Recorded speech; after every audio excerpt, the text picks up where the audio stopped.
बिस्मिल्लाहिर्रहमानिर्रहीम। Study powers YouTube channel में आप सबको खुश आमदीद। आज इस वीडियो में हम CS201 के फ़ाइनल टर्म की प्रिपरेशन करेंगे, जिसमें 2023 के सिलेबस के मुताबिक चैप्टर नंबर 18 से लेकर चैप्टर नंबर 45 तक मैंने कवर किए हैं। और इससे इन MCQs के साथ मैं आपको रेफरेंस भी दूंगा साथ हैंडआउट से। इससे ये होगा कि आपको ये मालूम हो जाएगा कि MCQs जो है मोस्टली आते किस तरह से हैं। और दूसरा इसका बेनिफिट ये होगा कि आपकी अगर तैयारी हुई है तो वो आखिर आपने कितनी तैयारी की हुई है। और थर्ड ये कि आपकी जो है ना यहाँ से रेफरेंस से आपकी तैयारी भी अच्छी होगी। तो वीडियो स्टार्ट करने से पहले आपसे रिक्वेस्ट भी है कि मेरे यूट्यूब चैनल स्टडी पावर्स को ज़रूर सब्सक्राइब कीजिएगा ताकि आपको हर आने वाली वीडियो मिल सके और आपकी अच्छे से तैयारी हो सके। सो एज़ वेल पहली MCQ से स्टार्ट करते हैं। इसमें फर्स्ट MCQ में पूछता है new and delete are dash whereas malloc and free are dash. उसमें ये पूछ रहा है कि न्यू और डिलीट क्या है और मेलॉक और फ्री क्या है। इसमें ऑप्शन दे रहा है कि क्या न्यू और डिलीट फंक्शन है और मेलॉक और फ्री जो है ना ऑपरेटर्स हैं, या कि न्यू एंड डिलीट वो क्लासेस हैं, या मेलॉक एंड फ्री जो है ये ऑपरेटर्स हैं। इसमें थर्ड ऑप्शन में वो दे रहा है कि या तो डिलीट एंड न्यू जो हैं ये ऑपरेटर्स हैं और फ्री और मेलॉक ये फंक्शंस हैं। तो राइट आंसर भी इसका यही है। ठीक है, इसको हम हाईलाइट भी कर लेते हैं ताकि आपके लिए आसानी हो। क्यों इसका मैं आपको हैंडआउट से दिखाऊं। हैंडआउट्स में आप देखें, इसमें कहीं भी आप देखेंगे मेलॉक एंड फ्री, ये यहाँ पर भी देख लें आप, यहाँ पर चेक करें malloc and free are functions. ठीक है, कहीं भी आप हैंडआउट्स में देखेंगे आपको डिलीट, ये यहाँ पर डिलीट को देखें, डिलीट का ये ऑपरेटर बता रहा है। ठीक है, ये डिलीट एक ऑपरेटर है इसमें, ये यहाँ पर तो वाज़े है न्यू एंड डिलीट ऑपरेटर्स। तो यहाँ से वाज़े समझ आ रहा है कि न्यू और डिलीट ऑपरेटर्स हैं। मेलॉक एंड फ्री क्या है, ये फंक्शन है। आप इसके अलावा कहीं भी आप देखेंगे ना, अगर तो यहाँ पर मुझे और मिलता है कोई मेलॉक, या ये देखें न्यू ऑपरेटर, ठीक है, या ये डिलीट ऑपरेटर, मेलॉक हो गया, रीअलॉक हो गया, ठीक है, कलॉक हो गया। इसके बारे में भी अगर पूछा जाए तो आपको ये मालूम होना चाहिए कि वो फंक्शंस हैं और न्यू और डिलीट क्या हैं, ये ऑपरेटर्स हैं। सेकंड MCQs की तरफ चलते हैं। इसमें वो पूछ रहा है which of the following function is use to increase the size of already allocated memory chunk. तो इसमें से कौन सा वो फंक्शन है। देखें ये फंक्शन यहाँ पे मेंशन भी कर रहा है। ठीक है, इसमें वो ऑप्शन भी दे रहा है कि मेलॉक, कैलॉक एंड रीअलॉक। तो ये फ्री भी, ठीक है। तो ये चारों फंक्शंस के ही नाम बता दिए उन्होंने। सो इसमें बताएं कि वो कौन सा फंक्शन है जो कि साइज़ बढ़ाने में मददगार होता है। तो रीअलॉक इसमें थर्ड देखें। ठीक है, इसका अगर मैं आपको रेफरेंस दिखाऊं तो already allocated in memory chunks, so let's go to the reference। यहाँ पे हम रेफरेंस से चेक करते हैं। यहाँ पर चेक करें is there a way to increase the size of already allocated memory chunk, can the name chunk be increase or not. The answer is yes. ठीक है, तो ये किसके बारे में बता रहा है, रीअलॉक फंक्शन के बारे में। In such situation we can reallocate the same memory with the new size according to our requirement.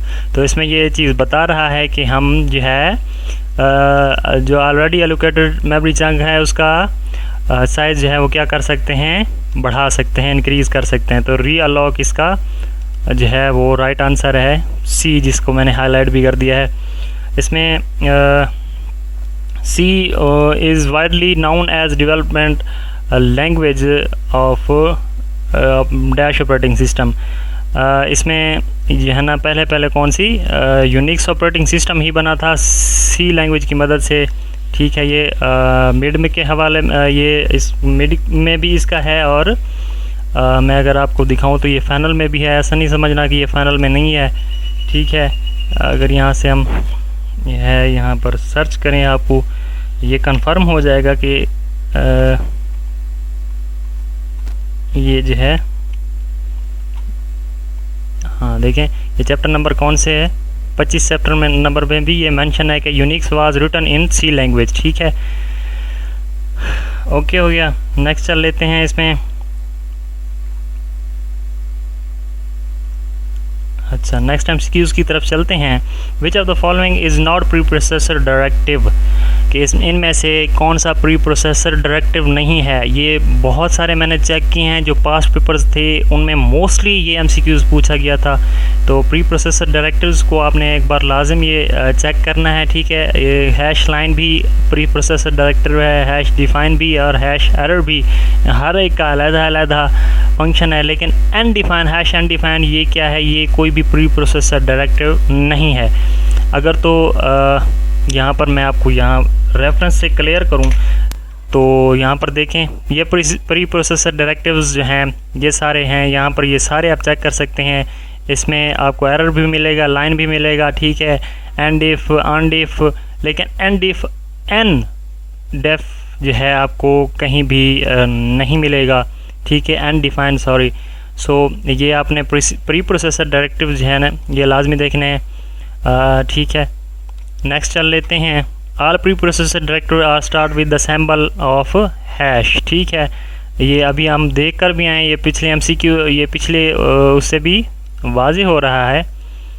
इसको मैं हाईलाइट भी कर लेता हूँ, ठीक है। हाई से ही स्टार्ट होते हैं, ये कॉमन सी चीज़ है, सारे प्री प्रोसेसर डायरेक्टिव हैश से स्टार्ट होते हैं, ठीक है। यहाँ पर देखें ये सारे प्री प्रोसेसर डायरेक्टिव किस सिंबल से स्टार्ट हो रहे हैं, ये हैश जो है सिंबल से स्टार्ट हो रहे हैं।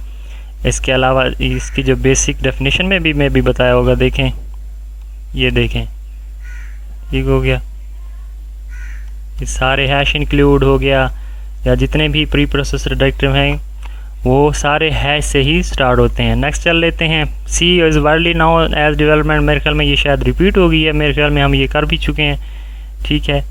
तो हाँ, इसको हम कर चुके हैं, ये देखें, ये शायद रिपीट हो चुकी है।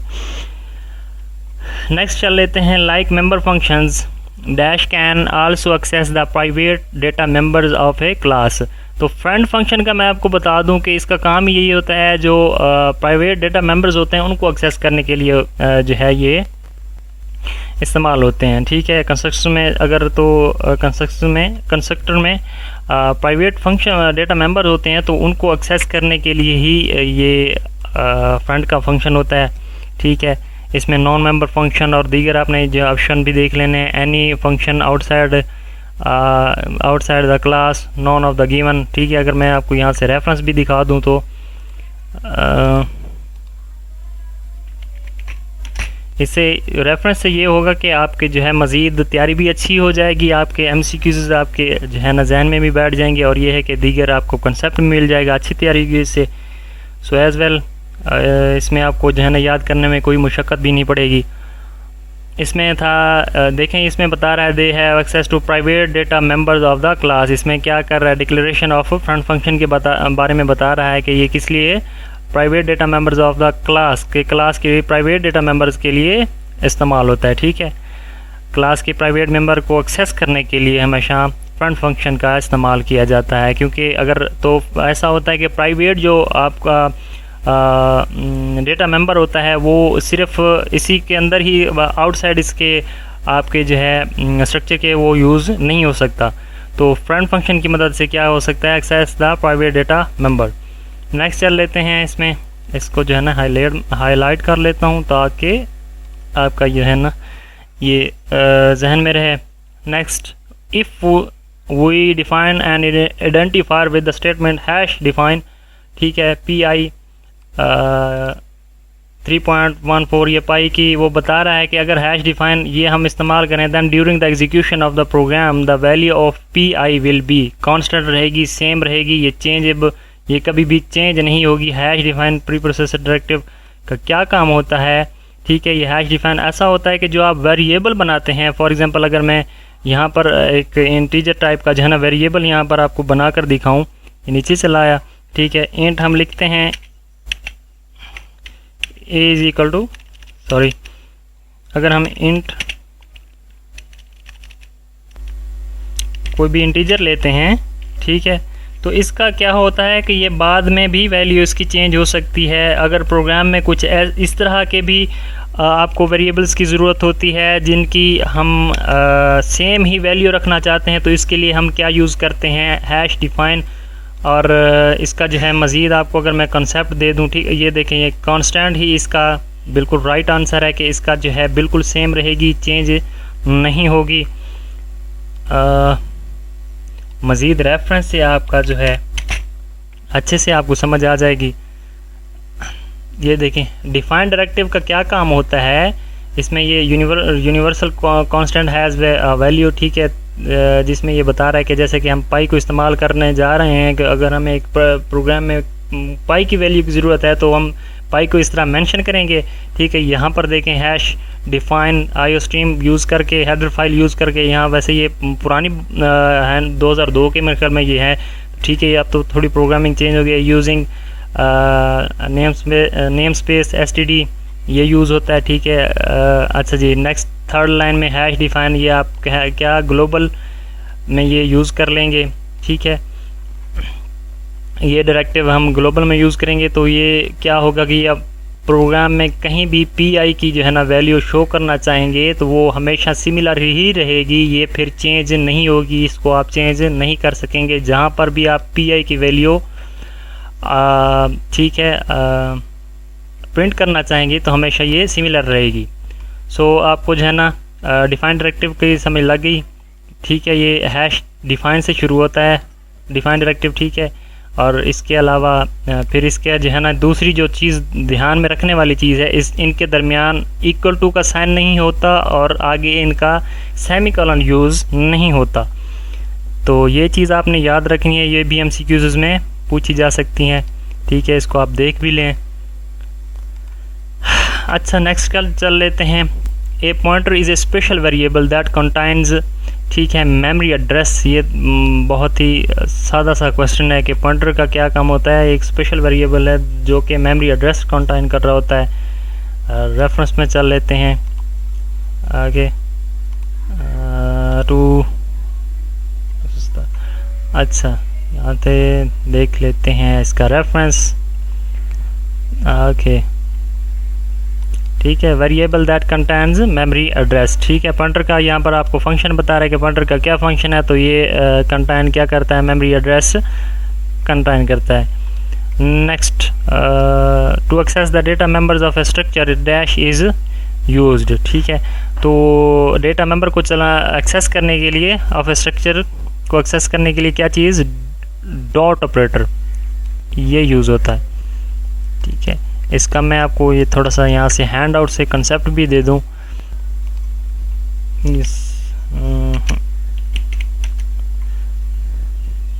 To access the data member of a structure dot operator is used, ठीक है। ये यहाँ पर ये देखें, ठीक है, s1.age ये पूरा एक प्रोग्राम अगर आपने शायद ये किया हुआ तो अच्छी बात है, वेल एंड गुड। यहाँ पर देखें ये डॉट ऑपरेटर ही इनके दरमियान क्या हो रहा है, यूज़ हो रहा है। मज़ीद अगर आपने प्रोग्राम किया हुआ है तो देन आपको मेरे ख्याल में अच्छे से समझ आ गई होगी, ठीक है। To access the data member of a structure dot operator is used, ये चैप्टर नंबर 20 में से है। नेक्स्ट चल लेते हैं। Which of the following is a correct to initialize a variable x of int type with 10, कि हम अगर एक जो है वेरिएबल बनाना चाहते हैं एक्स नाम से और उसमें 10 सेव करना चाहते हैं तो उसमें ये सही जो तरीकाकार होगा, पहले हम इंट लिखेंगे, ठीक है, एक्स इज़ इक्वल टू, ठीक है, ये असाइनमेंट ऑपरेटर, फिर उसके बाद जो वैल्यू हम सेव करना चाहते हैं वो लिखकर सेमीकोलन से इसको फिर टर्मिनेट कर देंगे। ये भी गलत है, सी भी गलत है, डी भी गलत है, ठीक है। तो इसका 11वें MCQs का बी जो है वो बिल्कुल राइट आंसर है। इसमें प्रोग्राम दिया गया है, प्रोग्राम में अगर देखें तो ठीक है, मैं आपको इसमें कॉमनली जो चीज़ है वो बता दूं कि फंक्शन इंटीजर में लिया हुआ है तो उसमें जो है ना नंबर की नम में 10 वैल्यू सेव की हुई है, असाइन की हुई है, ठीक है। एक सिंपल नम में जो है ना 5 वैल्यू असाइन की हुई है। इसमें अब जो सी आउट करवा रहा है, पहले वो कह रहा है नम को सी आउट करवाएं, फिर जो है ना इधर देखें तो इधर क्या करवा रहा है, फंक्शन वाला ये वाला जो है ना आपको जो है ना ये आपको कह रहा है कि ये आउटपुट में लाएं। तो ये पहले कौन सा 5 होगा, फिर 10 होगा, 5 और 10। इसको हाईलाइट कर लेता हूँ ताकि आपको अच्छे से समझ आ जाए। Where we can include header file in a program, हम हेडर फाइल प्रोग्राम में कहीं भी इस्तेमाल कर सकते हैं। एट द एंड या एट द स्टार्ट, ये बिल्कुल नॉन ऑफ द गिवन, ये बिल्कुल गलत हैं, ठीक है। एनीवेयर ये खड़ा है पहले नंबर पे, हम इसको कहीं भी इस्तेमाल जो है ना कर सकते हैं। हैंडआउट से अगर मैं आपको कंसेप्ट दे सकूं तो ठीक है, मे बी मुझे सर्च करना पड़ेगा। सो आपने ये याद रखना है कि हम जो है हेडर फाइल को, ये सारी एमसीक्यूज मैंने वैसे हाईलाइट की हुई थी।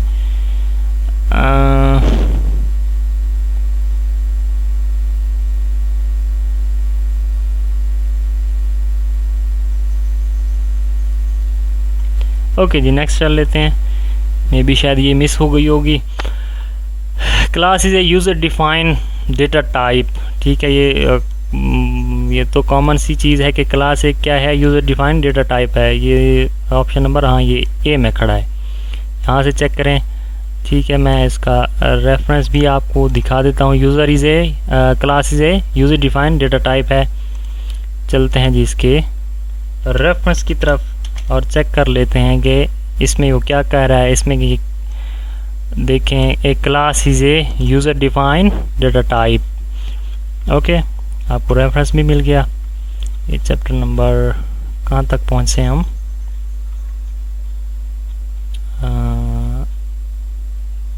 ओके जी 26। अच्छा जी, नेक्स्ट चल लेते हैं। इसमें which of the following function do not initialize the chunk of memory of all to all 0, ठीक है। malloc फंक्शन इसका जो है बिल्कुल राइट आंसर है। Which of the following function do not initialize the chunk of the memory to all 0। Reference में, इसमें reference में भी चेक कर लेते हैं। malloc is not initialize and contains any value initially, ठीक है। तो ये 283 चैप्टर नंबर है 24। Okay,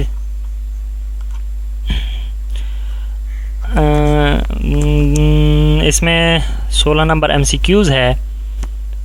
which function free the function free returns back the allocated memory to got through calloc and malloc to heap। Okay,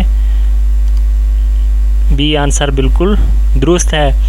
template are not type safe, template safe type होती हैं, ठीक है। ये wrong है, ये false है, ठीक है। इसको मैं हाईलाइट कर देता हूँ और साथ में आपको दिखाता हूँ रेफरेंस। इसमें से आपको कंफर्म हो जाएगा कि इससे ये है कि मैं आपको रेफरेंस दिखा रहा हूँ, तो क्योंकि फाइल्स में ऐसा होता है कि 10 या 20% आपको आंसर गलत मिल रहे होते हैं फाइल्स में। तो इससे तो ये होगा कि आपका जो है ना रेफरेंस से आपको कंफर्म ही हो जाएगा और इससे तैयारी भी अच्छी हो जाएगी। टेम्पलेट की एक जो है एडवांटेज देख लें, टेम्पलेट आर टाइप सेफ, ठीक है। इसमें बाकी भी आपने गौर कर लेनी है, इनसे भी एमसीक्यूज आ सकता है, ठीक है।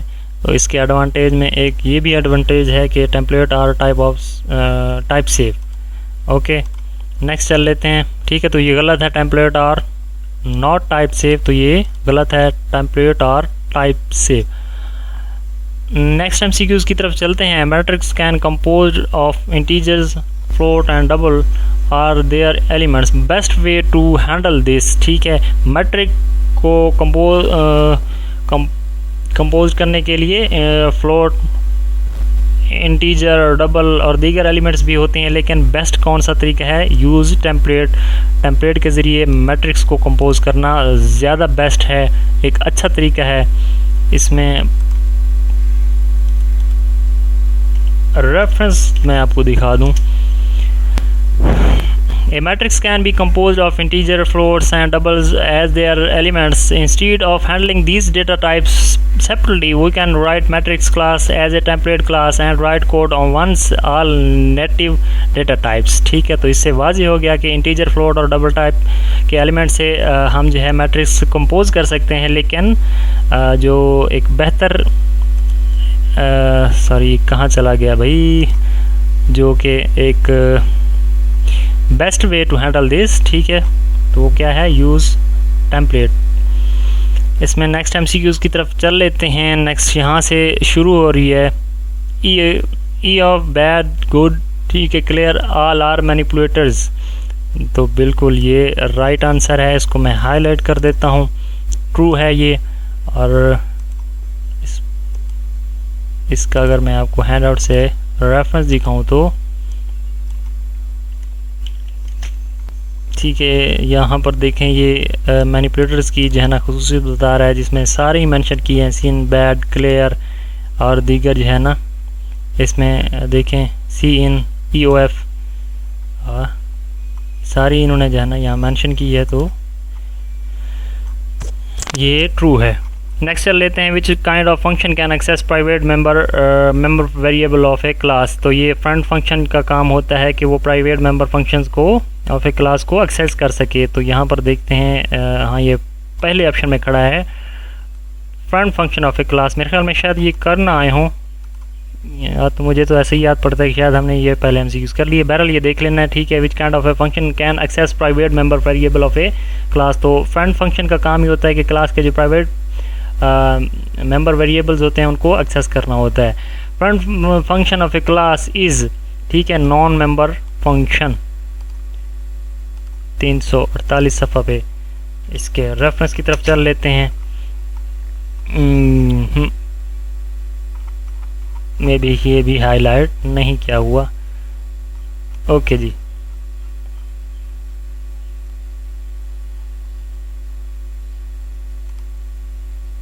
अच्छा जी, front function of a class is, ठीक है, यहाँ से होगा तो ज़रूर।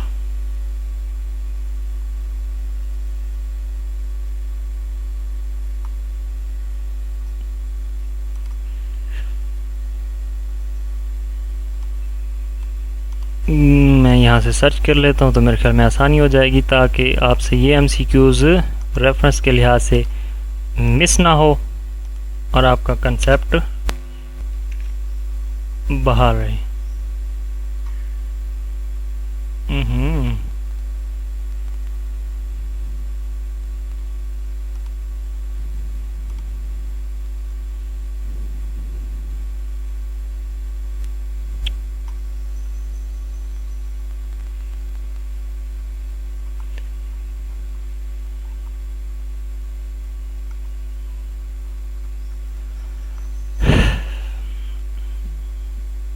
ओके जी, मेरे ख्याल में यहाँ से थोड़ी सी डिफ़िकल्टी हो रही है, हाईलाइट नहीं किया हुआ था।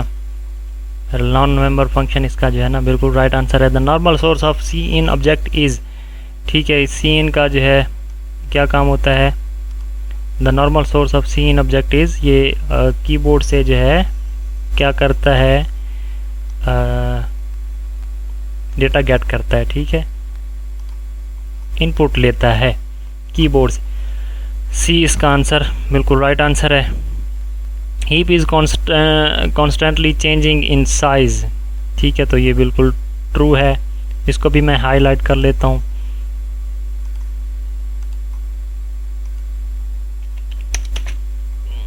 मोस्टली ये फिल इन द ब्लैंक्स ही आ रही हैं मेरे ख्याल में।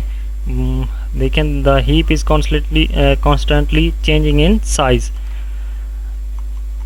23 MCQs की तरफ चलते हैं। While calling function the arguments are assign to the parameters from left to right, ठीक है, left to right, option number A. While calling function the arguments are assign to the parameters from left to right.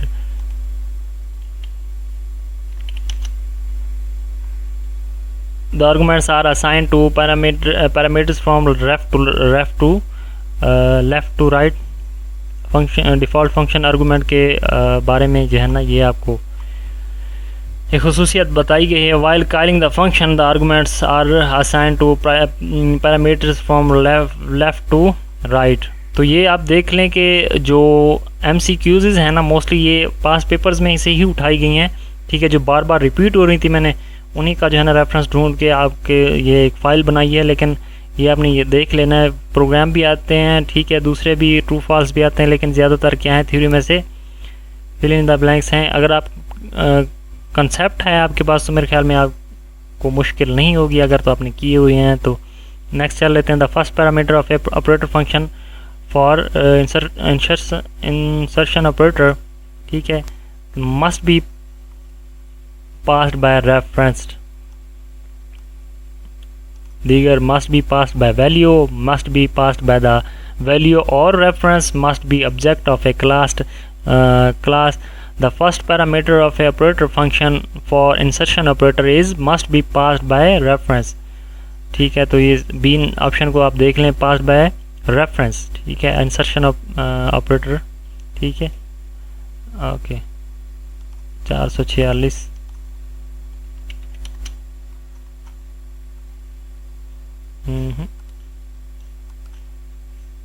और the first parameter pass by, ये देखें, reference and compile does not allow it by pass the value, ठीक है। Value से ये reference compiler value से इसको इजाज़त नहीं देता। नेक्स्ट एमसीक्यूज़ की तरफ चल लेते हैं। अच्छा जी, नेक्स्ट एमसीक्यूज़ की तरफ चलते हैं। Class define inside other class are called nested class. इसमें ऑप्शन देखें कहाँ पे खड़ी है नेस्टेड। पहला लूप है, ये देखें, सेकंड पे जो है ना नेस्टेड है, और इसको मैं हाईलाइट कर देता हूँ। Overloaded none of the given, ठीक है। Class in defined inside another class, एक क्लासेस के अंदर एक और अंदर जो है क्लासेस डिफाइन की गई हों तो वो क्या होती हैं, नेस्टेड क्लासेस कहलाती हैं। मैं आपको यहाँ से हैंड आउट से आपको इनका अगर तो रेफरेंस दिखाऊं तो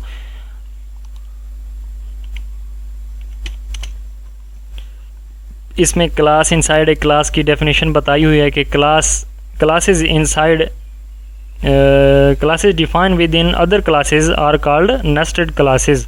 तो ये बात क्लियर होगी कि ठीक है वो क्या कहलाती हैं, नेस्टेड क्लासेस कहलाती हैं। नेक्स्ट चल लेते हैं। A template function must have one or more than one argument.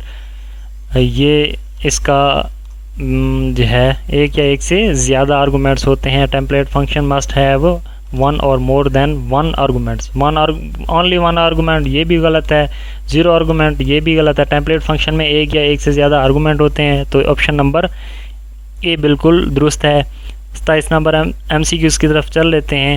ये template function can have different type of arguments, ठीक है। तो ये भी बिल्कुल दुरुस्त है। ऊपर वाली एमसीक्यूज़ से भी ये वाज़ेह हो रहा है, template function have different type of arguments, ठीक है। तो ऑप्शन नंबर बी इसका बिल्कुल दुरुस्त आंसर है। 503 अगर तो रेफरेंस मिल जाए।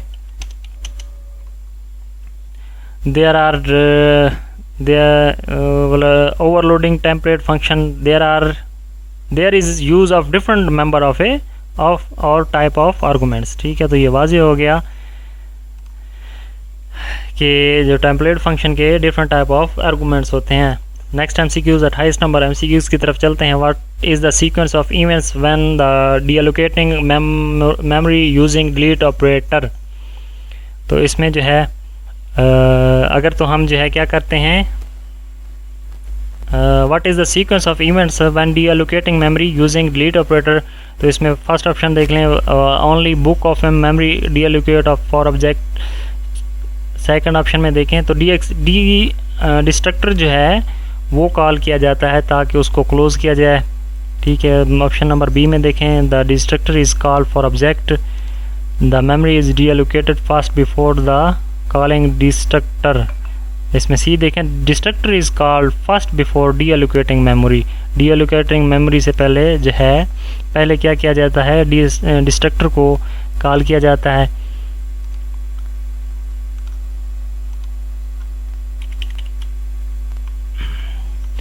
यहाँ पर रेफरेंस देखें 414 में, ठीक है। तो इसमें जो है वो बता रहा है वो must know this sequence of events that is always there with these operators for new operator memory block is allocated first before calling constructor for delete operator destructor for the an object is called first and then the memory block is deallocate. The precedence of an operator can be changed through operator overloading. No, nothing. इसमें option कहाँ गए? Option next में है, देखें true और false, तो ये false है. ठीक है. The precedence of an operator can be changed through operator overloading. Cannot change. ठीक है. The precedence of operator overloading के थ्रू चेंज नहीं हो सकते. इसमें अगर आप ओवरलोडिंग की खसूसियात देखें यहाँ पर तो उससे आपको थोड़ा सा कंसेप्ट और भी मिल जाएगा. देखें, no new operator can be created, precedence of an operator can not be changed. तो ये इसकी जो है ना अहम आपने खसूसियात देख लेनी है कि न्यू ऑपरेटर जो है वो क्रिएट किया जा सकता है और precedence of an operator can not be changed. तो ये ऑपरेटर ओवरलोडिंग की क्या है, रिस्ट्रिक्शंस हैं. तो ये आपने जो है ये मेरे ख्याल में सारी इंपॉर्टेंट है. ये पेज नंबर 272 हैंड आउट में और चैप्टर नंबर ये जो है ना 31 में आपने ये चीज़ ऑपरेटर ओवरलोडिंग की खसूसियात वो अच्छे से देख लेनी है. अच्छा, नेक्स्ट चल लेते हैं. Delete operator is use to return memory to free store. ठीक है. Which is allocated the new operator. तो बिल्कुल ये राइट आंसर है. इसमें यहाँ पर इसकी जो है खुसूसियत भी देख लें. ठीक है. The operator to free the allocated memory using new operator is delete. तो डिलीट ऑपरेटर जो है मेमोरी को फ्री करने के लिए यूज़ होता है. तो ऑप्शन नंबर ए इसका बिल्कुल राइट आंसर है. वी कैन आल्सो, इसमें नेक्स्ट एमसीक्यूज हम देख रहे हैं. We can also do conditional completion with preprocessor directive. तो ये बिल्कुल ट्रू है. हाईलाइट कर लेते हैं. We can also conditional compilation with preprocessor directive.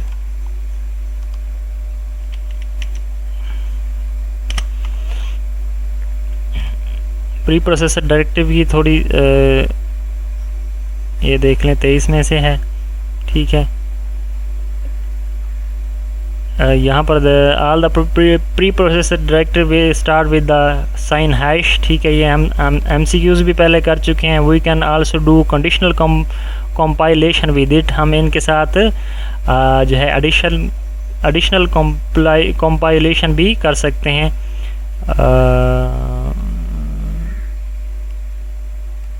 ठीक है जी. If a symbolic constant has been defined, it will be an error to define it again. Yes, बिल्कुल ये दुरुस्त है. ठीक है. इसमें नेक्स्ट चल लेते हैं. While calling the function, the arguments are assigned to the parameters from left to right ही होगा. यस, मेरे ख्याल में ये शायद एमसीक्यूज़ हम पहले कर भी चुके हैं, सो इसको एक्सप्लेन करने की ज़रूरत भी नहीं है. मेरे ख्याल में 2-3 ये शायद रिपीट हो चुके हैं. मैंने कोशिश तो की थी जो रिपीटिव हैं दोबारा उनको जो है हर एक को जो है ना डिफरेंट चैप्टर में से कलेक्ट करूं. अच्छा जी, इसमें 34 पे हम देख लेते हैं. Classes define inside another classes are called nested classes. ये भी हम कर चुके हैं. इसका मैं आपको रेफरेंस भी दिखा चुका हूँ, कॉन्सेप्ट भी दे चुका हूँ. इसमें जो है बी जो है वो बिल्कुल ठीक है. लूप्ड, ओवरलोडेड एंड ये दूसरे आपने ऑप्शन भी देख लेने हैं. लेकिन नेस्टेड इसका एक क्लासेस के अंदर दूसरी क्लासेस बनाई जाएँ तो उसको नेस्टेड क्लासेस कहा जाता है. Memory allocated at the run time is system resources and it is the responsibility of programmer to deallocate the memory. इसमें ऑप्शन यहाँ से ये ऑप्शन शुरू हो रहे हैं. सिस्टम, प्रोग्रामर, ये प्रोग्रामर देख लें. ठीक है. इसको मैं हाईलाइट कर लेता हूँ कि प्रोग्रामर की रिस्पॉन्सिबिलिटी क्या होती है. यहाँ पर देखें, memory allocated at the run time is system resources and it is responsibility of a programmer to deallocate the memory ठीक है। इसमें 36 जो है हम देख लेते हैं। सी इन, ये स्टेटमेंट किस लिए यूज़ होती है? सी इन डॉट गेट, तो ये जो है कीबोर्ड से डेटा हासिल करने के लिए इस्तेमाल होती है। इसमें देखें read a string from keyboard, ठीक है, स्ट्रिंग नहीं, यहाँ करेक्टर। दूसरे में हाँ ये देखें read a character from keyword, ठीक है। इसमें नेक्स्ट हम अगर चेक करें तो दिस ऑपरेटर रिप्रेजेंट, ये किस लिए इस्तेमाल होता है? ठीक है। The current function of a class, the current object, the current pointer of the class. C में देखते हैं the current object, the current object of a class. Current object of a class को क्या करने के लिए, रिप्रेजेंट करने के लिए दिस इस्तेमाल होता है। ये अगर प्रोग्राम आप देख लें तो प्रोग्राम में ही इसका जो फंक्शन है, देखें यहाँ पर देखें, here we have used this to pass the object current object, ठीक है, to function days of the month. यहाँ प्रोग्राम मेरे ख्याल में यहाँ प्रोग्राम यहाँ पर उसका वही दिया हुआ है, ठीक है, डेज ऑफ मंथ। यहाँ पर दिस इस्तेमाल किया गया है, देखें ब्रैकेट्स के अंदर दिस, ठीक है, स्टैटिक दिस इस्तेमाल करके this is the last day of the month processor according. तो इसमें किस लिए इस्तेमाल किया गया है? To pass the object. तो इसमें ऑप्शन नंबर सी बिल्कुल राइट आंसर है। When we do dynamic memory allocation in the constructor of a class then it is necessary to provide destructor. जब हम dynamically memory allocation constructor of a class में इस्तेमाल करते हैं तो destructor का इस्तेमाल करना बिल्कुल लाजिम होता है। इसको हम जो है हाईलाइट कर लेते हैं, बिल्कुल ट्रू है। Overloaded new operator function takes a parameter of a type size T and returns, ठीक है, वाइड पॉइंटर, ठीक है, वो वाइड पॉइंटर ही रिटर्न करता है। तो ऑप्शन नंबर ए है वाइड और इसके आगे nothing, wide pointer, yes it is right answer, ठीक है। और ऑब्जेक्ट पॉइंटर ये भी गलत है ऑप्शन, इंट पॉइंटर। सो 20 का बिल्कुल राइट आंसर है। इसमें अगर हम हैंड आउट से रेफरेंस भी देखें तो यहाँ पर वाज़े बताया गया है, note that the new operator takes a parameter of a type size T, this parameter holds the size of an object being allocated and the compiler automatically sets the value whenever we use new. Also note that new operator returns a wide pointer। ये last में जो है ना specially आप highlight कर लें, मैं highlight कर लेता हूँ ताकि आपको ये वाज़े नज़र आ जाए कि ये वाइड पॉइंटर ही इसका राइट आंसर है। चैप्टर अगर हम देख लें तो चैप्टर नंबर है ये 34। यहाँ से फिर जो है ना टेम्पलेट फंक्शन के बारे में ही कुछ पूछा जा रहा है। A template function must have different generic data types, यहाँ पर ओनली जेनरिक डेटा टाइप्स, ठीक है, तो ये फॉल्स है।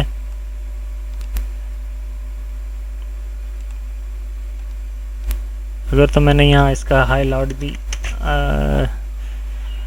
we have been using only one generic data type, however this thing cannot be restricted to only one generic data type। तो ठीक है, ये रिस्ट्रिक्शन नहीं है कि हम सिर्फ एक ही जेनरिक डेटा टाइप इस्तेमाल करें। यहाँ पर उन्होंने प्रोग्राम में क्या किया था, एक ही जेनरिक डेटा टाइप इस्तेमाल किया था और बाद में ये वाज़े भी कर रहा है कि ये लाजिम नहीं है कि सिर्फ एक ही जेनरिक डेटा टाइप इस्तेमाल किया जाए इन टेम्पलेट फंक्शन। तो इसका बी ही ऑप्शन फॉल्स ही दुरुस्त है। नेक्स्ट चल लेते हैं। We can also do conditional compilation with preprocessor directive. तो ये बिल्कुल इसका राइट आंसर है, बिल्कुल ठीक बताया हुआ है। ट्रू को हम हाईलाइट कर लेते हैं और इसका मैं आपको हैंड आउट से रेफरेंस भी दे देता हूँ। We can also do conditional compilation with preprocessor directive. 272 की तरफ हम यहाँ पर देखते हैं। चैप्टर नंबर है ये, ठीक है, 23 ही है। इसमें ये देखें, अगर मैं यहाँ पर मेरे ख्याल में रेफरेंस दिखाऊँ आपको, we can also do conditional compilation with it, तो ये किसकी बात कर रहा है, ठीक है, प्री प्रोसेसर डायरेक्टिव की बात कर रहा है। तो ये बिल्कुल दुरुस्त आंसर है। इसी के साथ ही वीडियो का अख्ताम करता हूँ। उम्मीद है इससे आपको जो है ना रेफरेंस भी के साथ आपको ये कंफर्म ही हो गया होगा कि ये जो सारे MCQs मैंने करवाए हैं ये बिल्कुल इसके राइट आंसर के साथ बताएं और आपकी इससे तैयारी भी अच्छी हो गई होगी। तो वीडियो के एंड पे दोबारा ये रिक्वेस्ट है कि आपने मेरे YouTube चैनल स्टडी पावर को ज़रूर सब्सक्राइब करना है ताकि मेरी हौसला अफजाई भी हो और आपको इसी तरह की और मज़ीद वीडियोज़ भी मिलती रहें। Thank you so much guys. अल्लाह हाफिज़।